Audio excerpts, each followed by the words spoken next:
জানো আমগো বাসার পাশে একটা আম গাছ আছে, এখন আমের সিজন না, অনেক লাল টকটকা আম হইছে। তাহলে চল আমরা গাছের মালিককে গিয়ে বলি আমাদের আম দিতে। দূর বেটা, মালিকের কাছে চায় আম খাইলে কি কোনো মজা আছে? চুরি করে আম খাইছে না বেশি মজা। চুরি করে খাইলেও মজা, তেমনও সাজাও আছে, মরলেই বুঝবা। তুই ঠিকই কইছস রে, আম চুরি করে খাইলে যেমন মজা এমন সাজাও আছে, মরতে তো একদিন হইবই। এতদিন চুরি করে যাই খাইছি আর কখনো খামো না। না রে, চুরি করে আর কখনো আম খাম না, তোবা তোবা। আসসালামু আলাইকুম। ওয়ালাইকুম আসসালাম। কি সবই তো শুনলাম, পরের গাছের আম চুরি করে খায়া শুধু গাল থাপড়ে এত বাতবা করলি হইব? খালি গাল থাপড়িলি হইব? হ্যাঁ, তবে সাধুবাদ জানাই তোমরা যে বুঝতে পারছো আসলে পরের গাছের আম কেন অন্যের কাছ থেকে না বলে সামান্য একটা বালিকণাও নেওয়া উচিত না। কারণ এটার মালিক অন্য কেউ, এটা তোমার না, আমার না। অনুমতি নিয়ে তুমি যা কিছু নিতে পারো, ঠিক আছে, অনুমতি যদি দেয়। আর এই যে গাল থাপড়ায় তওবা তওবা করলে না, আসলে এভাবে তওবা করে না। আজকে তওবা শিখিয়ে দেই, সারা জীবন মনে রাখবা তওবা কিভাবে করে, বুঝছো? তওবা হয় চারটা জিনিসের সমন্বয়। কয়টা? চারটা। চারটা জিনিসের সমন্বয়ে তওবা হয়। আর আল্লাহ পাক কোরআনের মধ্যে বলছেন, যদি তওবায়ে নসুহা কোনো বান্দা করে, এই তাওবায়ে নাসুহার বিনিময়ে আমি বান্দার সব গুনাহ মাফ করে দেই, একমাত্র শিরক ছাড়া। বুঝছো?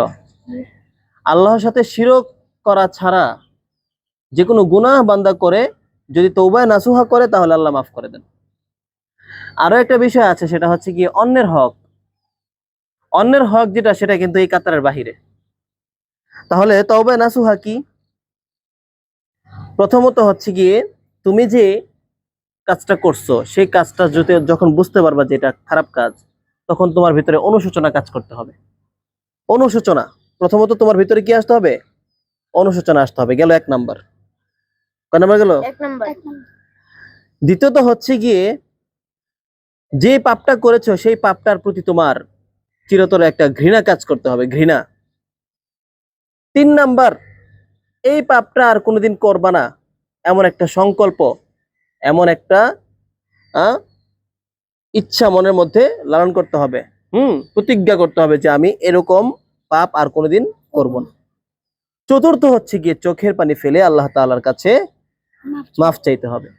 এই চারটা জিনিসের সমন্বয় তুমি তওবায়ে নাসুহা করতে পারো। এভাবে গাল থাপড়াইলেই শুধু তওবা হয় না, বুঝতে পারছো? আচ্ছা, তারপরে যে গুরুত্বপূর্ণ বিষয়টা, সেটা হচ্ছে গিয়ে নামাজটা আমরা কার জন্য পড়ি? আল্লাহর জন্য। নামাজের মালিক কে?